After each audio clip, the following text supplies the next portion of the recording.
बहुत बहुत साधुवाद। और जैसे कि आप सभी लोग जानते हो कि आज 25 दिसंबर है और 25 दिसंबर का जो दिन है वो हमारी गुलामी से आज़ादी का दिन है। और इसी दिन ऐसे काले कानून में आग लगाई थी जो छुआछूत, भेदभाव, ऊंच नीच, असमानता पर आधारित था। क्योंकि मनु का जो विधान था वो क्या कहता था? मनु का विधान कहता था कि एक पढ़ेगा, एक बढ़ेगा, एक करे व्यापार और इन तीनों की सेवा करना शूद्रों का अधिकार। ये था मनु का विधान। लेकिन जब बाबा साहेब डॉक्टर अम्बेडकर ने भारत का संविधान बनाया तब बाबा साहेब ने कहा कि सब पढ़ेंगे, सब पढ़ेंगे, सब बढ़ेंगे, सब करे व्यापार और अपनी अपनी सेवा खुद करना। ये था बाबा का संविधान, ये था बाबा का संविधान। तो बाबा साहेब डॉक्टर अम्बेडकर ने इस देश के प्रत्येक व्यक्ति के लिए काम किया। क्योंकि बहुत सारे लोग ये सोचते हैं कि ये शूद्रों और अछूतों के लिए काम किया। मैं समझती हूँ ये वही लोग कहेंगे जिन्होंने बाबा साहेब का अध्ययन नहीं किया। क्योंकि अगर बाबा साहेब को हम पढ़ेंगे तो देखेंगे कि बाबा साहेब ने अपना पूरा जीवन दबे कुचले शोषित पीड़ित समाज को मान सम्मान स्वाभिमान दिलाने में लगा दिया। ऐसी एक घटना आपको बताना चाहती हूँ और वो घटना है 20 फरवरी 1929 के महाराष्ट्र के वर्धा की। ये घटना है कि जब हमारे वाल्मीकि समाज के भाई धरने पर बैठ जाते हैं, गांधी का आश्रम भी पास में ही होता है और झूठी सच्ची सहानुभूति दिखाने के लिए वो भी वहाँ पर चले जाते हैं। लेकिन जैसे ही वहाँ के लोगों को पता चलता है कि डॉक्टर अम्बेडकर आ रहे हैं तो हमारे भाई बंधु जाते हैं दौड़े दौड़े, हमारी बहन बेटियां जाती हैं दौड़ी दौड़ी और बाबा साहेब के गले में फूल मालाएं पहनाती हैं और उनकी आरता उतारती हैं। और शाम को मिस्टर गांधी बाबा साहेब से एक सवाल पूछते हैं कि डॉक्टर अम्बेडकर, तुम भी इस समाज का भला करना चाहते हो और मैं भी इस समाज का भला करना चाहता हूँ। तुम भी इस समाज का उद्धार करना चाहते हो और मैं भी इस समाज का उद्धार करना चाहता हूँ। आखिर ये लोग तुम्हारी क्यों जय जयकार करते हैं और मेरी जय जयकार क्यों नहीं करते? तब बाबा साहेब एक बात कहते हैं कि मिस्टर गांधी, तुम इस समाज की दाई हो सकती हो और दाई का पैसा होता है घर घर जाकर, चौखट चौखट जाकर झूठा सच्चा प्यार जताना और ज़्यादा से ज़्यादा मेहनताना वसूल करना। लेकिन बच्चे को जो सच्चा प्यार करती है वो उसकी माँ करती है और मैं इस समाज की माँ हूँ। इतना सुनते ही मिस्टर गांधी को गुस्सा आ जाता है और वो कहता है, डॉक्टर अम्बेडकर, जितनी तुम्हारी उम्र है ना, इतना समय मुझे राजनीति करते हो गया। तब बाबा साहिब भी कहते हैं कि मिस्टर गांधी, मुझसे उम्र की बात मत करना, मुझसे ज्ञान की बात करना। मुझसे उम्र की बात मत करना, मुझसे एजुकेशन की बात करना। क्योंकि जब से ये जगत रचा है बसा है तब से लेकर आज तक इस धरती पर बाबा साहिब के जितना ज्ञानवान कोई पैदा नहीं हुआ। तो बाबा साहेब डॉक्टर अम्बेडकर हमारी सच्ची माँ है, ये उन्होंने हमको प्रूफ करके दिखा दिया। लेकिन हम उनकी सच्ची औलादे नहीं बन पाई। अगर हम उनकी सच्ची औलादे बन गई होती तो बाबा साहेब का सपना कब का पूरा हो गया होता। लेकिन आज भी बाबा साहेब का सपना पूरा नहीं हुआ क्योंकि हम उनकी सच्ची औलादे नहीं बन पाई। आज इस देश में जो माहौल चल रहा है, देखिए, अंबेडकर वादियों के लिए, दलित शोषित पीड़ित लोगों के लिए इस पूरे देश में एक तूफान का माहौल है। मौसम विभाग के वैज्ञानिक ये कहते हैं कि जब तूफान आने वाला हो तो आप अपने घरों से बाहर निकल जाइए, नहीं तो ये ब्राह्मण रूपी तूफान सब कुछ तहस नहस कर देगा। वर्तमान की स्थिति को देखते हुए अगर हम लोग अपनी शिक्षा, दीक्षा, चिकित्सा, मान सम्मान, स्वाभिमान को बचाने के लिए अगर हम लोग अपने घरों से बाहर नहीं निकले तो ये ब्राह्मण रूपी तूफान सब कुछ खत्म कर देगा। जिन कोठी, बंगले, अपार्टमेंटों में हम लोग रह रहे हैं वो हमारे लिए कब्रिस्तान बन जाएंगी। इसीलिए मैं कहती हूँ कि मुर्दा पड़े हैं अपनी अपनी कब्रों में और जिंदा मुर्दे, खाते पीते चलते फिरते मुर्दे पड़े हैं अपने अपने कमरों में। तो कमरों से बाहर निकल जाइए। एक आंदोलन की जरूरत है, एक बगावत की जरूरत है। क्योंकि अगर हम अपने सम्मान स्वाभिमान को बचाने के लिए बाहर नहीं निकले तो स्थिति बहुत ही भयावह होगी। बाबा साहेब से एक बार एक व्यक्ति ने पूछा कि डॉक्टर अम्बेडकर, आप मुर्दों के पीछे क्यों नहीं जाते? तब बाबा साहेब ने एक बात कही कि मुर्दों को तुम फूको, मैं तो जिंदा मुर्दों में जान फूकने का काम कर रहा हूं। तो बाबा साहेब की जो विचारधारा है, अगर उसे कोई पढ़ ले तो गूंगा भी होगा तो वो भी बोलने लग जाता है, कोई लंगड़ा भी होगा तो वो भी दौड़ने लग जाएगा, कोई अंधा भी होगा तो वो भी देखने लग जाएगा। इतनी पावरफुल विचारधारा है हमारे महापुरुषों की। लेकिन ये विडंबना है इस देश की कि जिनके लिए बाबा साहेब ने अपना पूरा जीवन दफन कर दिया, उन्हीं लोगों ने आज तक बाबा साहेब को नहीं पढ़ा, उनको जातियों में समेट कर रख दिया। जबकि बाबा साहेब डॉक्टर अंबेडकर ने इस देश के प्रत्येक व्यक्ति के लिए काम किया।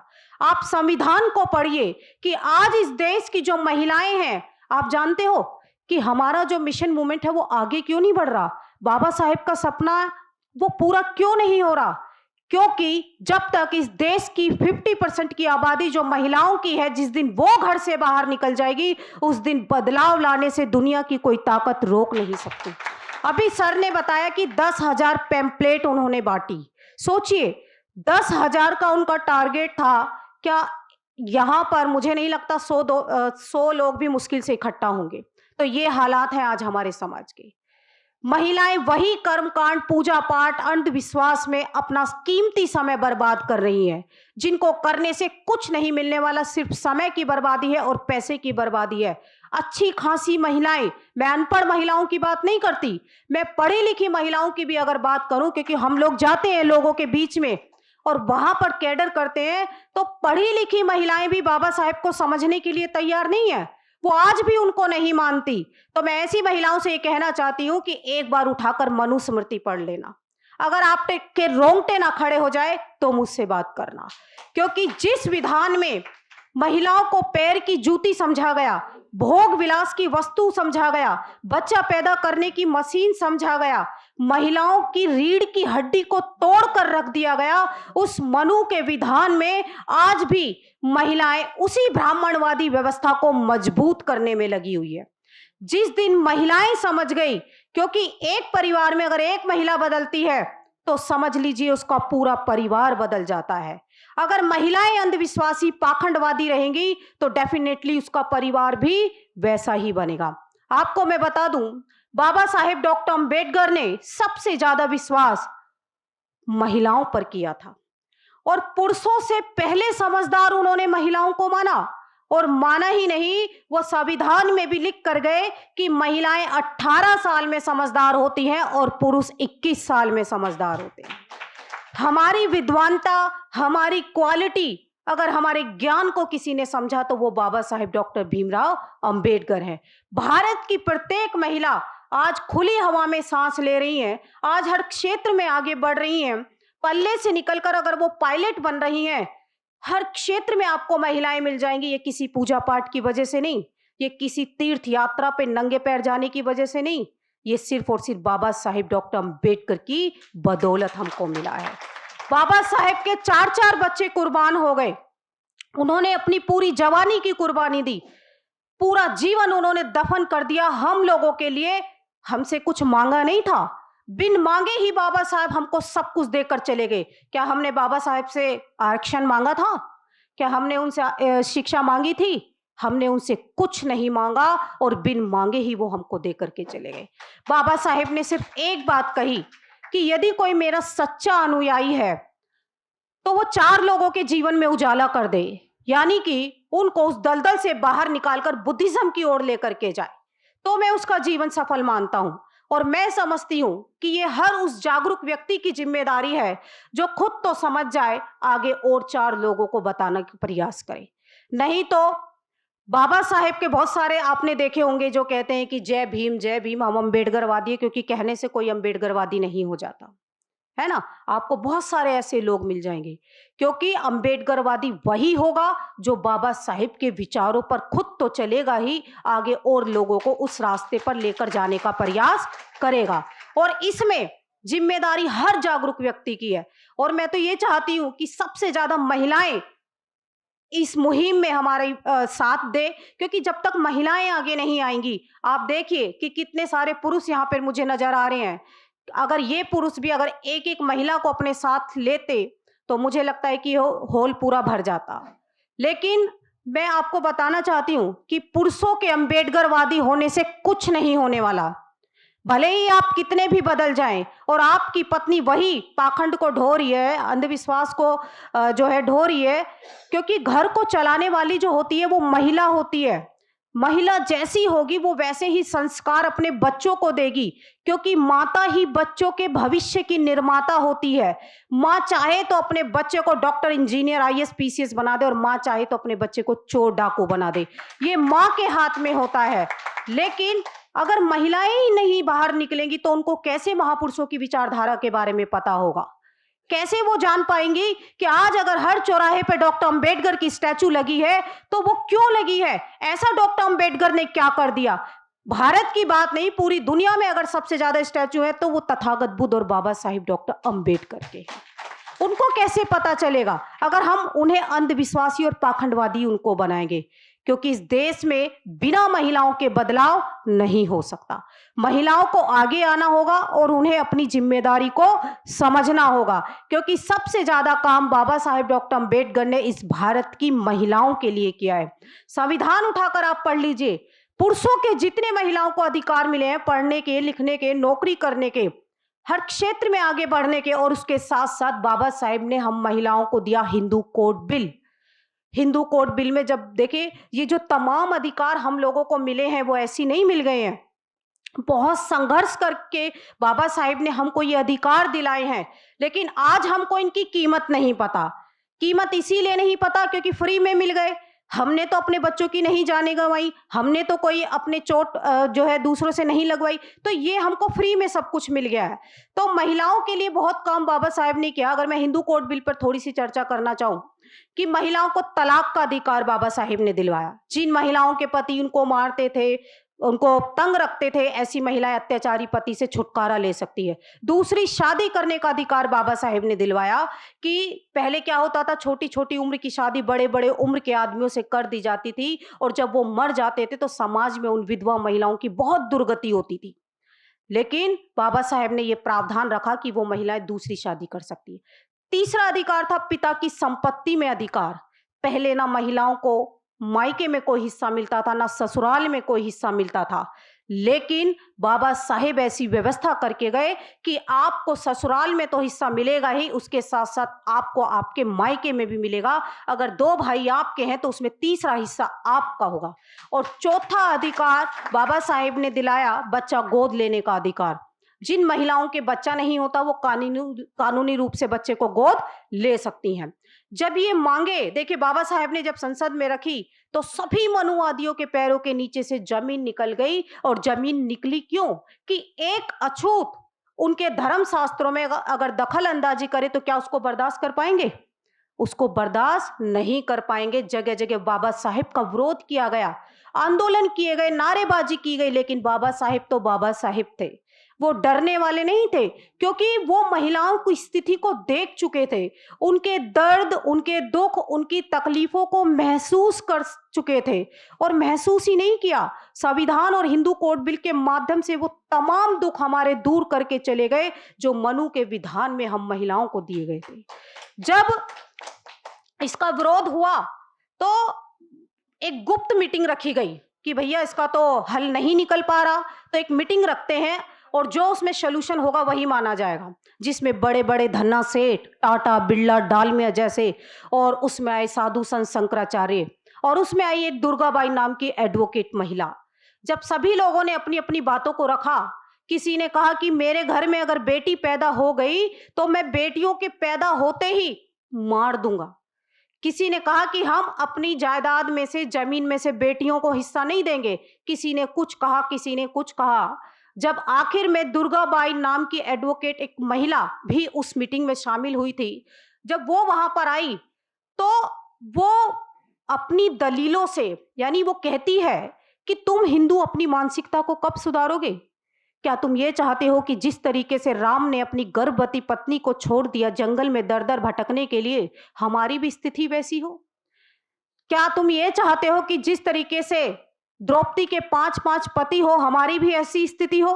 महिला कोई आम सड़क नहीं है कि कोई भी आए और उस पर चढ़ कर चला जाए। क्या बेटा और बेटी एक ही बाप के अंश नहीं होते? या बेटियों में बुद्धि कम होती है या बेटों में दिमाग ज़्यादा होता है? पत्नी की चिता की राख भी ठंडी नहीं होती और पति दूसरी शादी करने की सोच लेता है, और वहीं दूसरी तरफ वो विधवा महिला पूरा जीवन भिखारियों जैसा जीवन गुजारती है। तो जब ये बातें वहां पर रखी और उन्होंने कहा कि मैं डॉक्टर अंबेडकर के साथ खड़ी हूं हिंदू कोड बिल को पास कराने में, बाबा साहिब ने भी कहा कि जितना शोषण भारत में महिलाओं को धर्म के नाम पर किया गया उतना पूरे देश में कहीं नहीं किया गया। अगर हिंदू कोड बिल पास हो जाता है तो भारत की समस्त महिलाओं का उद्धार हो जाता है। तो ये जो अधिकार आज महिलाओं को मिले हैं वो ऐसी नहीं मिल गए हैं। मैं अपनी बहनों से कहना चाहती हूँ, बाबा साहेब ने अपना जो गुरु माना वो सारे ओबीसी थे। वो तथागत बुद्ध को उन्होंने अपना गुरु माना, ज्योतिबा फूले को उन्होंने अपना गुरु माना, कबीर साहेब को उन्होंने अपना गुरु माना, वो तो सारे ओबीसी थे। उन्होंने तो कोई जात पात नहीं देखी। फिर हम क्यों जात पात के चक्रों में उलझे हुए हैं? जाति ऐसी है जो कभी नहीं जाती। वो प्याज की तरह है जिसमें परत पे परत, परत पे परत, परत पे परत चढ़ी हुई होती है। हमको इन सब चीजों से ऊपर उठना है। अगर हम इन्हीं चक्रों में रहे तो आने वाली जो पीढ़ियां होंगी उनका भविष्य बर्बाद हो जाएगा। उनको बचाने वाला कोई नहीं होगा। अब भी समय है, हमें अपनी आंखों को खोलना होगा। बाबा साहेब डॉक्टर अंबेडकर के विचारों पर चलना होगा। उनके बताए रास्ते पर खुद तो चलना है और अपने आने वाली पीढ़ियों को भी, अपने बच्चों को भी उधर लेकर के जाना है। क्योंकि बच्चों को हम तभी बता सकते हैं जब पहले हमें खुद को पता होगा। जब हमें खुद को नहीं पता होगा तो हम अपने बच्चों को क्या बताएंगे? लास्ट में देखिए, जब तक हम इस दुनिया में नहीं थे, ये दुनिया जमाना तो तब भी था। आप सभी लोग जानते हैं कि आपके पैदा होने से पहले भी ये दुनिया जमाना था, और जब हम इस दुनिया में नहीं रहेंगे तब भी ये दुनिया जमाना रहेगा। लेकिन मैं एक बात कहना चाहती हूँ कि जब तक आप जिंदा रहो, दुनिया जमाने को ये पता चलनी चाहिए कि आप जिंदा हो। और वो पता चलेगा कैसे? वो पता चलेगा तब जब सोए हुए समाज को जगाने के लिए आप लोग अपने घरों से बाहर निकलोगे। नहीं तो हम में और मुर्दों में कोई ज्यादा अंतर है नहीं। बाबा साहेब डॉक्टर अंबेडकर अगर कहीं से हमको देखते होंगे तो बड़े रोते होंगे कि इनके सम्मान के लिए मैंने क्या क्या नहीं कर दिया और ये लोग क्या कर रहे हैं। आज अगर हमारी दशा खराब है तो कहीं ना कहीं हमारी दिशा खराब है। जिस दिन हमारी दिशा सही हो जाएगी उस दिन हमारी दशा अपने आप सुधर जाएगी। बाबा साहेब से ज्यादा पढ़ा लिखा कोई नहीं है, और जब वो बड़ौदा नौकरी करने के लिए गए थे तो कितना छुआछूत और भेदभाव उनके साथ किया गया, और 11वें दिन ही वो वहां से इस्तीफा दे देते हैं। और जब वहां से आते हैं तो कुछ घंटे के लिए उनकी गाड़ी लेट हो जाती है, और वहीं पास के एक कमाटी बाग में एक बरगद के पेड़ के नीचे बैठकर फूट फूट कर रोते हैं। और रोते किसके लिए? वो रोते हैं हमारे लिए, कि जब मुझ जैसे पढ़े लिखे व्यक्ति के साथ इतना छुआछूत और भेदभाव हो रहा है तो मेरा समाज जो इतना गरीब, बेबस, लाचार है उसके साथ क्या क्या नहीं होगा। वहां पर बाबा साहेब जो एक संकल्प लेते हैं कि मैं आज से अपना पूरा जीवन दबे कुचले शोषित पीड़ित लोगों को मान सम्मान स्वाभिमान दिलाने में लगा दूंगा। और ये संकल्प ही नहीं लिया, उस संकल्प को उन्होंने संविधान के माध्यम से पूरा करके दिखाया। और संविधान के आर्टिकल 17 में बाबा साहेब छुआछूत का अंत करके गए कि यदि कोई किसी के साथ छुआछूत और भेदभाव करता है तो वो जेल की सलाखों के पीछे जाएगा। और 14 अक्टूबर 1956 को नागपुर की पावन धरती पर, मैं पहली बार नागपुर में आई हूँ और मुझे बहुत अच्छा लगा। यहाँ पे जितने भी ऐतिहासिक जो जगह हैं हमारी, सबको मैंने देखा, बहुत अच्छा यहाँ पर आके लगा।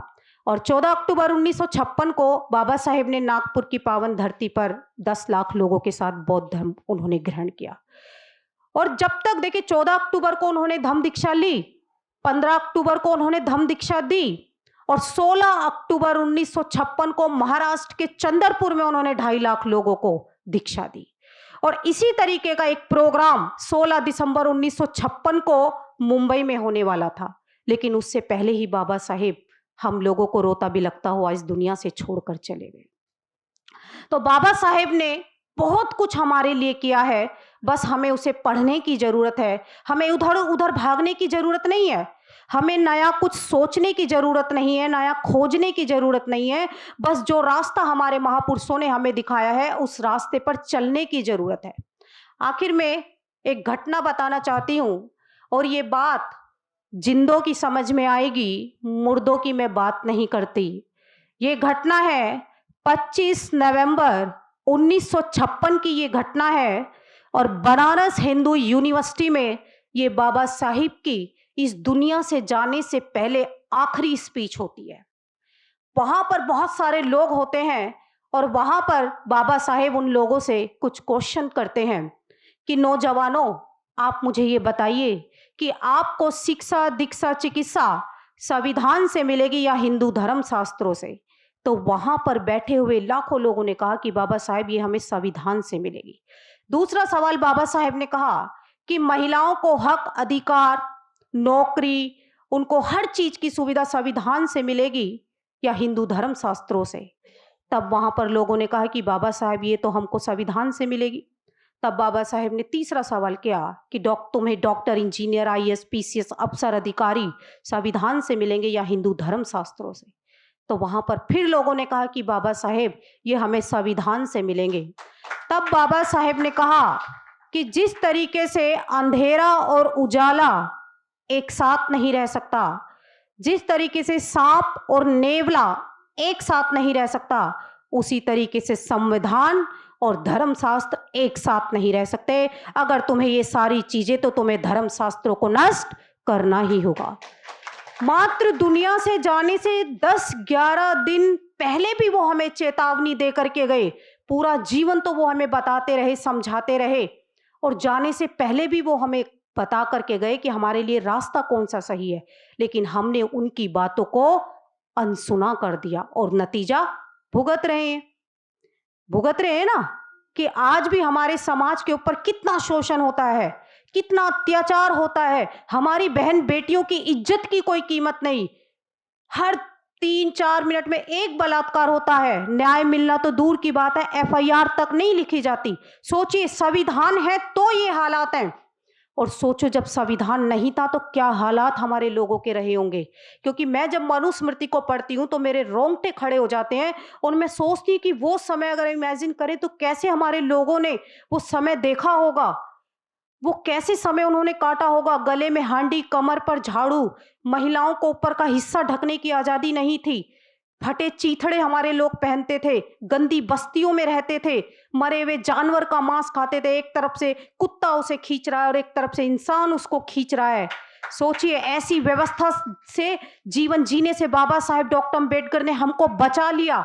आज तो हम बहुत सम्मान, स्वाभिमान का जीवन जी रहे हैं, अच्छे कपड़े पहन रहे हैं। बाबा साहेब के बच्चों को कफन तक नसीब नहीं हुआ, और उनकी बदौलत आज हम कोट पैंट टाई आज हम लोग लगा रहे हैं। जब बाबा साहेब विदेश में थे तो उनकी बेटी इंदू बीमार हो जाती है, और माता रमाबाई के पास एक लेटर बाबा साहेब का आता है, और वो बड़ी दुविधा में होती है, क्योंकि बाबा साहेब उनसे पैसे वहां पर मंगाते हैं कि रामू, तुम्हारे पास कुछ पैसे हो तो पैसे भिजवा दो, मैं यहाँ रोटी के लिए मोहताज हूँ। उधर माता रमाबाई की बेटी इंदू उसी समय बीमार हो जाती है, और बड़ी दुविधा में होती है कि इन पैसों को मैं अपने साहिब के पास भिजवाऊं या इन पैसों की मैं दवाई ले लूं। बहुत सोचती है, वो अपनी बेटी की दवाई नहीं लाती है, वो उन पैसों को बाबा साहेब के पास विदेश में भिजवा देती है। और इधर इंदू को दवाई ना मिल पाने के कारण, उसका इलाज ना हो पाने के कारण उसकी मृत्यु हो जाती है। बाबा साहेब और माता रमाबाई की एक बेटी मरी ताकि लाखों करोड़ों हिंदुएं जिंदा रह सके। तो आज अगर हमारी सांसें चल रही हैं तो बहुत बड़ा ऋण है बाबा साहेब डॉक्टर अम्बेडकर का हमारे ऊपर। उनके ऋण को उतारने की हर व्यक्ति की जिम्मेदारी है, हर महिला की जिम्मेदारी है। सर टाइम हो गया। तो मैं यही कहना चाहती हूं कि हमको समझना है और समझकर हमको बाहर निकलना है। क्योंकि आपने देखा होगा कि हमारे बीच में साधु संत, मुल्ला मौलवी, बहुत सारे लोग हमारे बीच में आते हैं। क्या कोई हमें ये बताने आया कि डॉक्टर अम्बेडकर कौन थे? क्या कोई हमें ये बताने आया सावित्रीबाई फूले कौन थी? इस देश में जिस महापुरुषों ने लोगों को जगाने का काम किया, इस देश के एंटीनाधारियों और तिलकधारियों ने उनका जीना हराम कर दिया।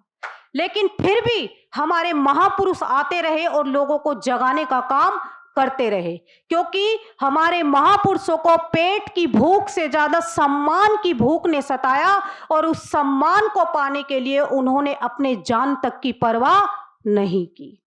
तो ऐसे हमारे महापुरुष रहे हैं। तो क्या हमको नहीं लगता कि उनसे प्रेरणा लेकर हमको भी कुछ करना चाहिए समाज में? लगता है ना? क्योंकि अगर हम लोगों ने बाबा साहेब का आरक्षण ले लिया और नौकरी पा ली और अपने घर तक सीमित होकर रह गए, तो बाबा साहेब के लिए या हमारे लिए भी वो सबसे बड़ा गद्दार है ना? सबसे बड़ा गद्दार। और ऐसे ही लोगों ने बाबा साहेब को आगरा में रोने के लिए मजबूर किया था। उन्हीं लोगों को देखकर बाबा साहेब रोए थे कि मुझे मेरे समाज के पढ़े लिखे लोगों ने धोखा दिया। उन्होंने ये नहीं कहा मुझे अनपढ़ लोगों ने धोखा दिया। तो पढ़े लिखे लोगों से कहीं ना कहीं तो गलती हो रही है और हमको ये आकलन करना है अपने आप का। देखिए, इस दुनिया में आए मरना तो सभी को है, कोई अमर तो होके आया नहीं है, सबको मरना है। लेकिन मरने से पहले ऐसा काम कर जाइए कि दुनिया आपको याद रखे कि वो फला फला व्यक्ति ऐसा था, वो फला फला महिला ऐसी थी, कि आपको दुनिया में याद किया जाए। अगर हम लोग अपने महापुरुषों के बताए रास्ते पर नहीं चलेंगे तो दुर्गति होनी निश्चित है और आने वाली जो पीढ़ियां होंगी वो 100% गुलाम होंगी। और क्योंकि उसके जिम्मेदार हम हैं, हम उनसे आंख में आंख मिलाकर नहीं कह सकते। वो भी कहेंगी कि एक डॉक्टर अंबेडकर जैसा सूरज इस धरती पर पैदा हुआ और हजारों साल की गुलामी से हमको आजादी दिला दी, मुक्ति दिला दी, लेकिन करोड़ों लोग होने के बावजूद भी हम कुछ नहीं कर पा रहे। उन अधिकारों को भी हम लोग सुरक्षित नहीं रख पा रहे हैं जो अधिकार बाबा साहेब ने हम लोगों को दिलाए हैं। तो कब जागेंगे हम लोग?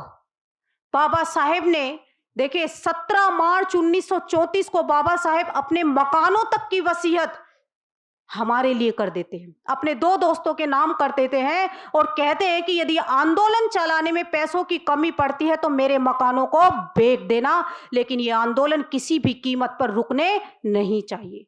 और जानते हो, जब बाबा साहेब इस दुनिया से गए थे तो क्या था उनके पास? कई हजार रुपए का कर्ज था बाबा साहेब के ऊपर, जबकि राज्यसभा के मेंबर थे, बैरिस्टर थे, कानून मंत्री थे। इतने सारे पदों पर रहने के बावजूद भी उन पर कर्ज होना ये सोचने वाली बात है। तो बाबा साहेब का बहुत बड़ा एहसान है। ज्योतिबा फूले ने देखिए उस समय क्रांति का बिगुल बजा दिया, या उस ब्राह्मणवादी व्यवस्था के विरुद्ध उन्होंने बिगुल बजा दिया था, यानी मैं कहूं कि सीधे सीधे अपनी मौत को दावत देना था। लेकिन फूले दंपत्ति ने भी अपने आप से प्रण कर लिया था कि जिस तरीके से हम लोग जागरूक हो गए हैं, हमारी भी जिम्मेदारी बनती है हम भी समाज के बीच में जाए और लोगों को जगाने का काम करें। क्यों सावित्रीबाई फूले ने अपने ऊपर गोबर पत्थर कीचड़ खाए? वो तो जागरूक थी, चाहती तो वो भी अपने घर में आराम से रह सकती थी। लेकिन हमारे सभी महापुरुषों ने संघर्ष का रास्ता चुना। और सोचिए, उस समय ये काम करना कोई साधारण काम तो नहीं होगा। कोई फैसिलिटी उनके पास नहीं थी, जनबल नहीं था, धन बल नहीं था, कुछ भी नहीं था, तो वो इतिहास बदल कर चले गए। तो आज तो हमारे पास बहुत कुछ है, आज तो हमारे पास बहुत सारी फैसिलिटी है, तो हम क्या नहीं कर सकते?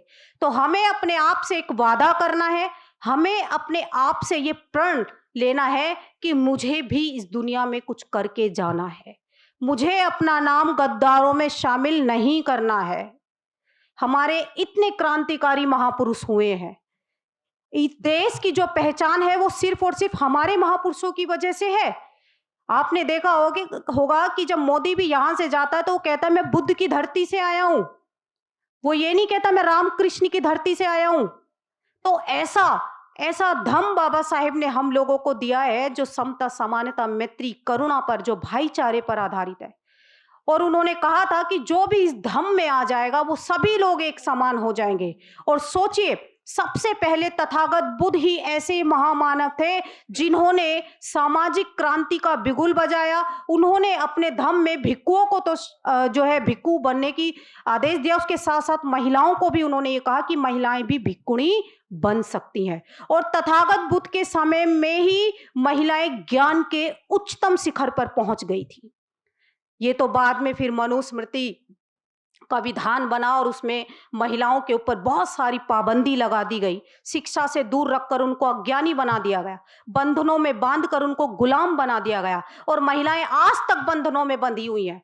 आज तक महिलाएं देखिए पति के लिए, बच्चों के लिए, ससुर के लिए ना जाने कितने व्रत करती है। क्या कभी वो अपने बारे में, अपने लिए व्रत करती है? करती है कभी? उसको अपने बारे में सोचने की फुर्सत नहीं है कि मैं भी इंसान हूं, मुझे भी कुछ करना है। वो हमेशा दूसरों के लिए जीती है, क्योंकि मनु का विधान यही कहता है। रामायण में तो लिखा गया कि ढोल गवार शूद्र पशु नारी और ये सब सकल ताड़ना के अधिकारी, कि जिस तरीके से शूद्र, महिलाएं, जानवर, इनको जितना पीटोगे ये उतना बढ़िया काम करेगी। मनुस्मृति में लिखा गया कि महिलाओं को आजाद नहीं रहना चाहिए। जब वो छोटी हो तो अपने पिता पे डिपेंड रहनी चाहिए, जब उसकी शादी हो जाए तो पति पे डिपेंड रहनी चाहिए, और जब वो बूढ़ी हो जाए तो अपने बच्चों पे डिपेंड रहनी चाहिए, जो कि आज है। क्योंकि देखिए मनुस्मृति तो 1927 में जला दी थी, लेकिन वो जो उसकी विचारधारा है वो आज भी हमारे लोगों के दिमाग में भरी हुई है। वो आज भी मनुस्मृति लोगों के दिमाग में भरी हुई है कि बहुत सारे लोग होते हैं, चाहे गांव के या शहरों के, बच्चों को नहीं पढ़ाते हैं। अरे पढ़ ली 10वीं 12वीं, क्या करेगी आगे पढ़ के? बहुत सारों की मेंटेलिटी ऐसी होती है। ये महिला क्या करेगी? जॉब नहीं करनी, इसे घर में ही रहना, ये बच्चे पालेगी, बस इसका काम घर तक है, घर के बाहर नहीं जा सकती है। आज भी वही सोच, वो दकियानूसी सोच है। सोचिए अगर बाबा साहिब नहीं होते तो हमारी स्थिति क्या होती। आज का जो दिन है वो बहुत महत्वपूर्ण दिन है, गुलामी से आजादी का दिन है। ऐसे विधान में बाबा साहिब और सहस्त्र बुद्धे ने उसमें आग लगाई कि गुलामी से आजादी की तरफ, या भीम युग मैं उसको कह सकती हूं कि भीम युग की शुरुआत हो गई थी। तो कहने के लिए तो बहुत सारी बातें हैं। लास्ट में बस 2 लाइनें बोलना चाहूंगी कि जय भीम से बड़ा कोई सम्मान नहीं, जो जय भीम का नहीं वो इंसान नहीं। यूं तो पूछते हैं लोग पत्थरों को, लेकिन बाबा साहिब से बड़ा कोई भगवान नहीं।